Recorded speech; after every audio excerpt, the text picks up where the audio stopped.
Just recorded a whole section with those off. Gonna have to wait for that one to warm up, then we can start this video. How's it going, guys? Will here, and today I have something really cool to share with you guys. So if you're interested in tech, then you may have heard of a new technology called night mode. It's pretty common on new smartphones. It basically means that you can take photos in really dark conditions, and even on these small phone sensors, it'll be a pretty usable image. Upon the launch of the iPhone 11, Apple announced their own version of night mode, and I'm not gonna lie, I think it's a pretty cool feature. Unfortunately though, it's only available on the iPhone 11 and up. However, the other day, one of you guys left me a comment telling me about this piece of software called NeuralCam. There it is. And on the surface, this just looks like another third-party camera app. Apparently though, NeuralCam actually brings night mode to the iPhone XS, to I think it was the iPhone 6. Hold on. Yeah, to the iPhone 6. So every single supported iPhone supports this app. It is $5, but when I heard that it could bring night mode to my iPhone 10, I bought it immediately. So in this video, we're going to be testing it. We're going to be seeing if it works, if it lives up to the hype, and see if this performs anywhere near the real thing. Oh, by the way, unfortunately, there's not going to be much tripod B-roll today. I'm actually missing the quick release plate. I have got another one of those on the way, but for today, I think we're going to have to go handheld.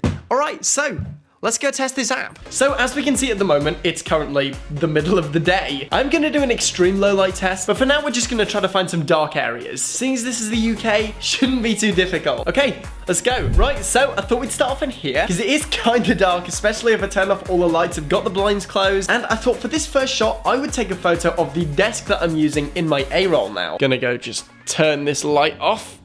And this is what it looks like on my main camera. Time to crack out NeuralCam. All right, so we're gonna try the wide angle first, and gotta keep it as still as possible. Whoa, that is kind of crazy. I am noticing a drop in dynamic range. We're gonna be testing more of that later. But honestly, first impressions are really good. We got a nice clean image here. It was still a little light though. I really think we should try something darker. How's it going, guys? So why am I outside in pretty much pitch black using my phone as a torch? Went off there. See if I can get this to... There we go, that should be good. Well, it's because I want to test if we can actually handle something this dark. As we can see, main camera is seriously struggling. Got it at like ISO 8000, 1/25th shutter speed, and yet it's completely dark unless I put my phone right here. So, I'm gonna take a photo of this. Here we go. Whoa! Gotta say, I am seriously impressed with that. Let's go take some more.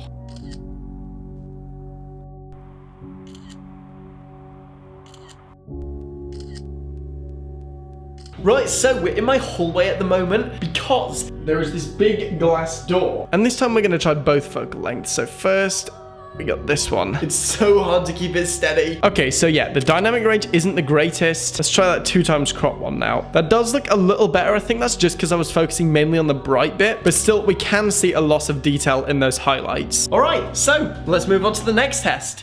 That's way too bright.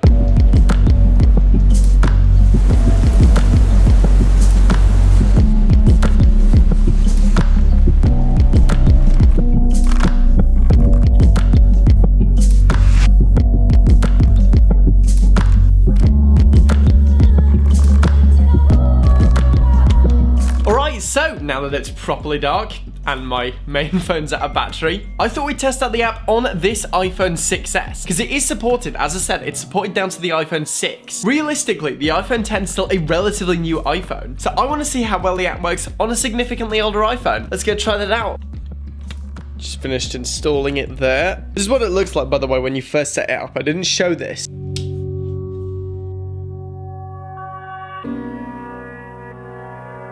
Alright, so that first one kind of missed. Definitely missed focus there. It's weirdly overexposed. Let's go try this somewhere else. Alright, so I'm back from testing the app. Still haven't found the quick release plate, but I did find this tempered glass screen protector, and seeing as my phone is getting a little bit scratched up, I thought we'd quickly pop that on. Screen protector kit.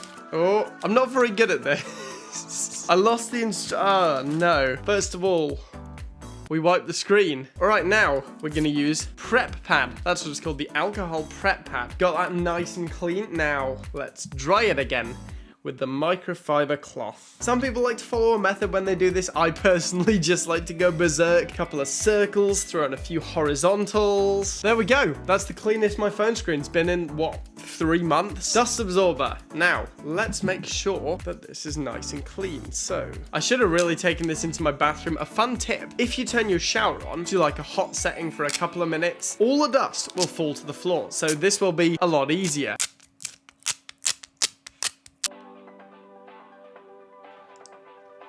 I hope the microphone's not too in the way, by the way. I mean, Potato Jet did this for like a year. Anyway, finally, back on topic. So, NeuralCam, what do I think about it now that I've been using it for a few days? Does it work well? Does it function on old devices? How's the performance? What are some of the features? And would I recommend this as a paid app? Well, first of all, let's take a look at that performance. So yeah, by now I've been using this thing for a few days. I've been using it almost exclusively with my iPhone 10, and I've got to say, I am really impressed with the performance. I have to say, this app definitely does better in limited light. It doesn't do too well in pitch black, as we can see in the ultra low light tests. It doesn't exactly handle it that well. We can see a little bit of noise. It does look a little smooth, but still, I mean, it's a darn sight better than the stock app. Now, some of the things I have noticed in limited lights where there is a light source is that dynamic range isn't the greatest. As we can see in this window shot here, the highlights are very blown out, and while in a true low light situation, this probably wouldn't be that much of an issue, when using it in limited light, it can pose more of an issue. Another problem I have is that it does look a little too processed for my liking. Everything looks a little bit over sharpened. There's also a tad more contrast compared to the standard images, and don't get me wrong, while this does look good, I would like the opportunity to be able to do this in post. But yeah,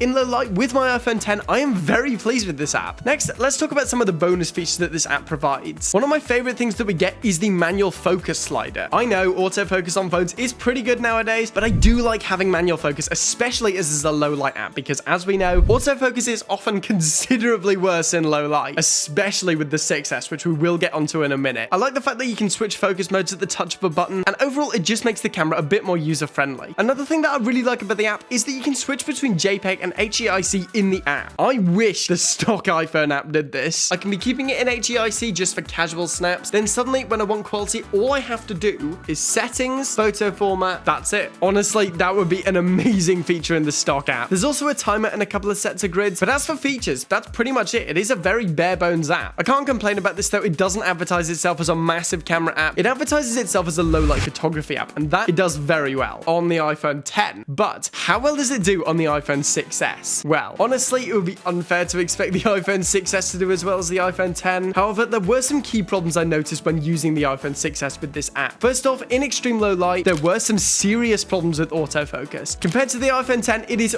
really slow, often missing focus altogether. And when you're just trying to casually snap some photos, that's a problem. I mean, I used my phone for some low light photography when I went to Portugal. If I'd have been stood there like this, hold on, no, trying to stop the harbor from moving while my camera can focus, that could be a problem. When it did eventually focus, there would sometimes be some color shift issues, not to mention the noise. I mean, occasionally it would do pretty well, but in extreme low light, even with the NeuralCam app, I'm not quite sure this is up to the task of capturing extreme darkness. However, in moderate to pretty dark low light, this thing will do absolutely fine. It focuses pretty well, produces nice clean images, and while the sharpness and dynamic range problems are still there, it does still provide a nice image. In summary, iPhone 6S, pretty much darkness, no. This thing is significantly better in extreme low light situations. However, in pretty much anything else, it works really well with this phone. Alright, so if you couldn't tell from the hoodie change, it's now the next day. It is really windy today. There's like a gale outside right now. It's kind of crazy. Okay, so now I think we need to talk about how NeuralCam compares to the actual night mode on the 11 and the 11 Pro. Now, this video is completely unsponsored. I spent my own money on the app, and honestly,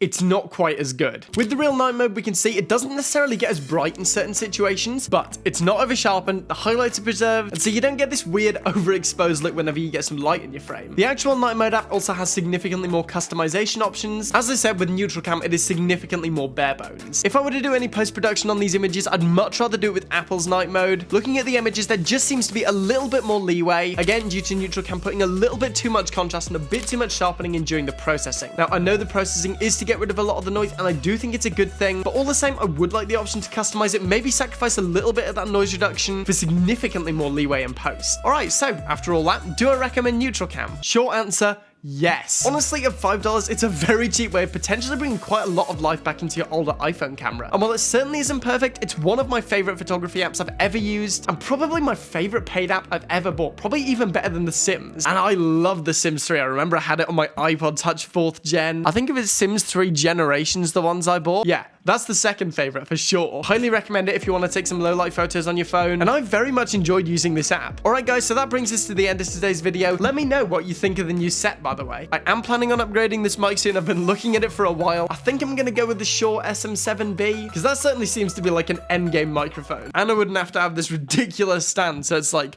way too high. Alright guys, so thank you for watching. Remember to like the video if you want to see more content like this, and smash that subscribe button. I'm done for now, and I will see you guys in the next one.